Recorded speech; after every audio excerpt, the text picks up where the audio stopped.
We return to the laughably ludicrous book of Leviticus, and we're in chapter 4 now in our series.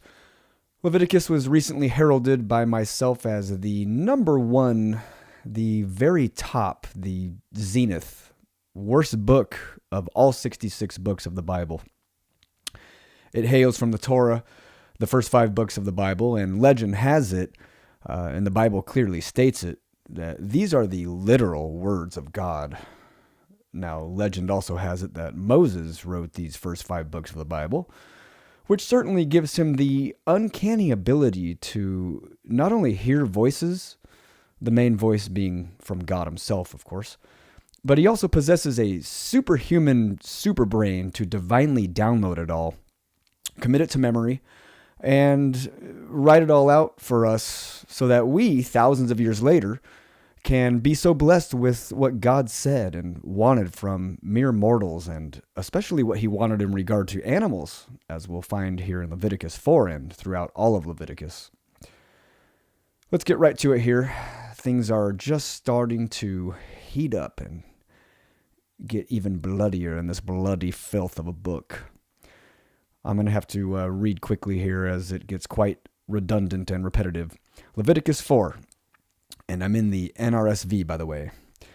Sin offerings. The Lord spoke to Moses, saying, "Speak to the people of Israel, saying, when anyone sins unintentionally in any of the Lord's commandments about things not to be done, and does any one of them, if it is the anointed priest who sins, thus bringing guilt on the people, he shall offer for the sin that he has committed a bull of the herd without blemish as a sin offering to the Lord. He shall bring the bull to the entrance of the tent of meeting before the Lord, and lay his hand on the head of the bull. The bull shall be slaughtered before the Lord. The anointed priest shall take some of the blood of the bull, and bring it into the tent of meeting.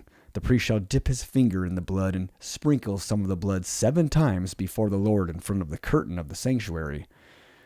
The priest shall put some of the blood on the horns of the altar of fragrant incense that is in the tent of meeting before the Lord, and the rest of the blood of the bull he shall pour out at the base of the altar of burnt offering, which is at the entrance of the tent of meeting.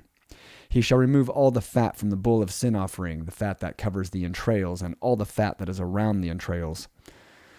The 2 kidneys with the fat that is on them at the loins, and the appendage of the liver, which he shall remove with the kidneys, just as these are removed from the ox of the sacrifice of well-being.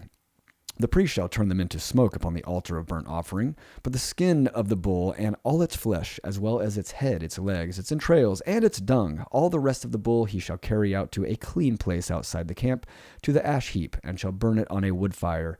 At the ash heap it shall be burned. If the whole congregation of Israel errs and unintentionally, and the matter escapes the notice of the assembly, and they do any one of the things that by the Lord's commandments ought not to be done, and incur guilt, when the sin that they have committed becomes known, the assembly shall offer a bull of the herd for a sin offering, and bring it before the tent of meeting. The elders of the congregation shall lay their hands on the head of the bull before the Lord, and the bull shall be slaughtered before the Lord. The anointed priest shall bring some of the blood of the bull into the tent of meeting, and the priest shall dip his finger in the blood, and sprinkle it 7 times before the Lord, in front of the curtain. He shall put some of the blood on the horns of the altar that is before the Lord in the tent of meeting, and the rest of the blood he shall pour out at the base of the altar of burnt offering that is at the entrance of the tent of meeting. He shall remove all its fat and turn it into smoke on the altar. He shall do with the bull just as is done with the bull of sin offering. He shall do the same with this. The priest shall make atonement for them, and they shall be forgiven. He shall carry the bull outside the camp and burn it as he burned the first bull. It is the sin offering for the assembly. When a ruler sins, doing unintentionally any one of all the things that by commandments of the Lord his God ought not to be done, and incurs guilt, once the sin that he has committed is made known to him, he shall bring as his offering a male goat without blemish. He shall lay his hand on the head of the goat. It shall be slaughtered at the spot where the burnt offering is slaughtered before the Lord. It is a sin offering. The priest shall take some of the blood of the sin offering with his finger and put it on the horns of the altar of burnt offering, and pour out the rest of its blood at the base of the altar of burnt offering. All its fat he shall turn into smoke on the altar, like the fat of the sacrifice of well-being. Thus the priest shall make atonement on his behalf for his sin, and he shall be forgiven. If any one of the ordinary people among you sins, unintentionally, in doing any one of the things that by the Lord's commandments ought not to be done, and incurs guilt, when the sin that you have committed is made known to you, you shall bring a female goat without blemish as your offering for the sin that you have committed. You shall lay your hand on the head of the sin offering, and the sin offering shall be slaughtered at the place of the burnt offering. The priest shall take some of its blood with his finger and put it on the horns of the altar of burnt offering, and he shall pour out the rest of its blood at the base of the altar. He shall remove all its fat, as the fat is removed from the offering of well-being, and the priest shall turn it into smoke on the altar for a pleasing odor to the Lord. There it is. Thus the priest shall make atonement on your behalf, and you shall be forgiven. If the offering you bring as a sin offering is a sheep, you shall bring a female without blemish. You shall lay your hand on the head of the sin offering, and it shall be slaughtered as a sin offering at the spot where the burnt offering is slaughtered. The priest shall take some of the blood of the sin offering with his finger, and put it on the horns of the altar of burnt offering, and pour out the rest of its blood at the base of the altar. You shall remove all its fat, as the fat of the sheep is removed from the sacrifice of well-being, and the priest shall turn it into smoke on the altar with the offerings by fire to the Lord. Thus the priest shall make atonement on your behalf for the sin that you have committed, and you shall be forgiven. Jesus. 15 mentions of blood in that chapter. The reason we're doing this tedious and fairly annoying, actually very annoying adventure through this wonderful book of the Bible, Leviticus, is because we're interested in what this God of the universe has to say. We're told our lives depend on it, and our eternity especially depends on it. There are almost 2.5 billion Christians in the world today who believe in this God. We can include 1.5 billion Muslims, as they support the legend of Moses receiving the Torah from God. And for fun, we can add in the 15 or so million followers of Judaism too. So we end up at over 4 billion in the world that believe in the divinity of these verses and these words. Single chapters such as this chapter 4 are what you need to believe this God really wanted.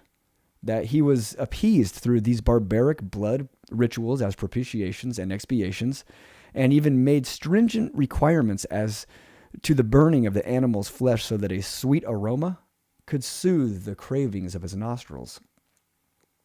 It's quite interesting and obvious that this chapter and the entire book of Leviticus, if rebranded and maybe titled something more appropriate, like the writings of the primordial caveman and his blood-bent savage fantasies, it would likely be treated fairly consistently around the world, being taken for exactly what that title states.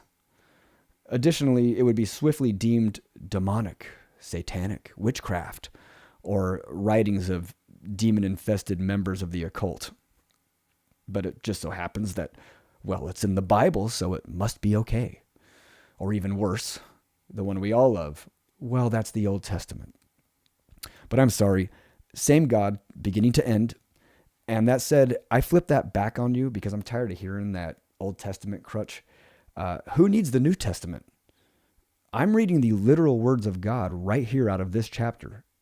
And it's so obscene and it's so absurd and atrocious that no other testament or new covenant can nullify or erase or overcome this glaring monstrosity.